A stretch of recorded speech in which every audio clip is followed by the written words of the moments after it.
UP के जनपद फिरोजाबाद में सरकारी ट्रामा सेंटर पर मरीज के तीमारदारों ने स्टाफ के साथ जमकर मारपीट कर की तोड़फोड़।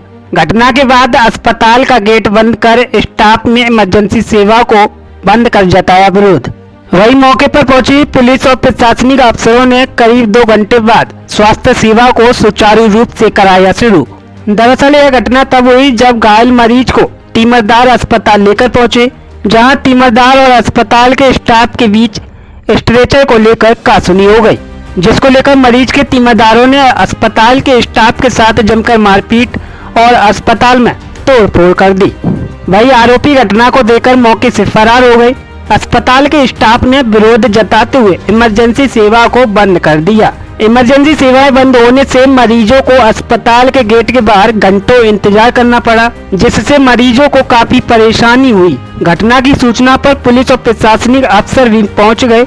अस्पताल के स्टाफ से बात कर कार्रवाई का आश्वासन देकर इमरजेंसी सेवा को सुचारू रूप से शुरू कराया गया।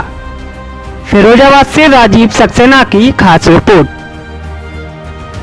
यहाँ करीब 2 पेशेंट आए थे, उनके साथ जो उनके परिजन थे यहाँ आए और उन्होंने कुछ बदतमीजी की और तोड़-फोड़ भी करने का प्रयास किया है। अभी फिलहाल तो वो उपलब्ध नहीं है। एक पेशेंट यहाँ पे एडमिट है, उनको निश्चित रूप से उनको हम ढूंढ रहे हैं और अब उनके विरुद्ध विधिक कार्रवाई की जाएगी। किसी का तोड़-फोड़ भी की है या क्या हुआ है? तोड़-फोड़ उन्होंने करने का प्रयास किया है, जैसा कि डॉक्टर साहब बता रहे हैं। मारपीट वगैरह की फिर इमरजेंसी सेवाएं को क्यों ठप किया गया? नहीं, अभी समझो हो गई है बातचीत। अभी डॉक्टर्स भी काम कर रहे हैं, हमारे CMS साहब भी साथ में हैं, तो ऐसी कोई समस्या नहीं है। 1 घंटे बंद रहिए सर इमरजेंसी। जो भी बीच में व्यवधान उत्पन्न हुआ था उसको बातचीत से हल कर लिया गया। क्या नाम है तुम्हारा? मेरा पंकज कुमार है। क्या परेशानी है? ये भाभी हमारे जो भैया है परेशान है, काफी देर होगी अभी तक गेट नहीं खुला। कह रहे हैं कि अभी कोई अंदर नहीं आएगा, अभी बंद है, सब कुछ बंद है। कहाँ पे आए हो? किसका ये परेशान है। नहीं, ये कहाँ पे आए हो आप? ये मैं trauma centre, emergency trauma centre सरकारी में हो गए 2 घंटे के समय। अंदर जाने क्यों नहीं दे रहे हैं? पता नहीं है, कोई कुछ कह रहा है, कोई कुछ कह रहा है। गेट बंद है। गेट बंद है, काफी देर से बंद है। खुलवाने की कोशिश की, अंदर से लोग मार दिया, फिर बेड को भी लगा दिया गेट के आगे। किसी कारण गेट खुल ही नहीं रहा है। बंद क्यों है मतलब? इससे ज्यादा इमरजेंसी सेवा को ठप किया गया, बंद रही, गेट बंद रहे, ऐसा क्या रहा? पूरी मामला क्या रहा? देखिए, जहाँ तक मेरी जानकारी में आया है, 2 लोग एक्सीडेंटल वाले आए थे।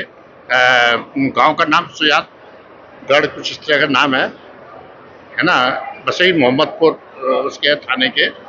उनके साथ में कई सारे लोग थे, 20 लोग के आसपास थे, और उनमें से उन्होंने एक मरीज उनका यहीं पर एडमिट है, दूसरे को उन्होंने ट्रीटमेंट के दौरान डॉक्टर को उन्होंने है ना मतलब धक्का दिया है, मारपीट भी की है, और इसके अलावा हमारे स्टाफ नर्स के साथ उन्होंने मारपीट की है। इसके वजह से, और जो सामान था, जो हमारे इंस्ट्रूमेंट थे, 1-2 इंस्ट्रूमेंट भी हमारे वो हुए टूटे हैं, जिसको हमने देख लिया है। ये चीज़ गलत है, और उन्होंने जबरदस्ती अपने मरीज को खींच के और स्ट्रेचर हमारा बिना पूछे ले आने लगे थे। हमारे स्टाफ ने कहा कि आप थोड़ा रुक जाए, पूरी वो हो जाए फॉर्मेलिटी, लेकिन वो नहीं माने। उसके साथ में है ना जो मारपिटाई की है, इसके विरोध में तुरंत यहाँ के जो डॉक्टर्स थे, इंचार्ज थे, उन्होंने कहा इस तरह का माहौल रहेगा, डॉक्टर स्टाफ में मार लगाई जाएगी तो हम ऐसे काम नहीं कर पाएंगे। उनकी बात अपनी जगह सही थी, है ना। पुलिस तुरंत नहीं आने पाई, इसका वजह से उनको थोड़ा सा दुख था, लेकिन हम लोगों ने आके बात की, समझाया। इमरजेंसी सेवाएं चालू हुई हैं हाल के हाल, और उनका जो मरीज एक एडमिट है उसके बारे में जानकारी की जा रही है, और उनके विरुद्ध है ना जो कार्रवाई बड़ी की है। उनका भी आरोप है कि उनके साथ में मारपीट की है। क्या CCTV यहाँ पर लगे थे? क्या CCTV में वो CCTV देखने के बाद मालूम पड़ेगा। अभी तो हमें आंखों से दिखाई दे रहा है साफ साफ क्या यहाँ हो रहा है, क्योंकि यहाँ पर तो सभी लोग डॉक्टर्स वगैरह सब हैं। बिल्कुल, मैं समझता हूँ थोड़ी देर के लिए जो वो हुआ है उसमें इमरजेंसी सेवा में, लेकिन एक बात ध्यान रखिए, जो मरीज भर्ती थे उनको सबको लगातार ट्रीटमेंट मिलता रहा। कुछ देर के लिए मरीज एक आध बाहर थे, उनको हमने तुरंत आके दरवाजा खुलवा के उनको ट्रीटमेंट दे दिया गया।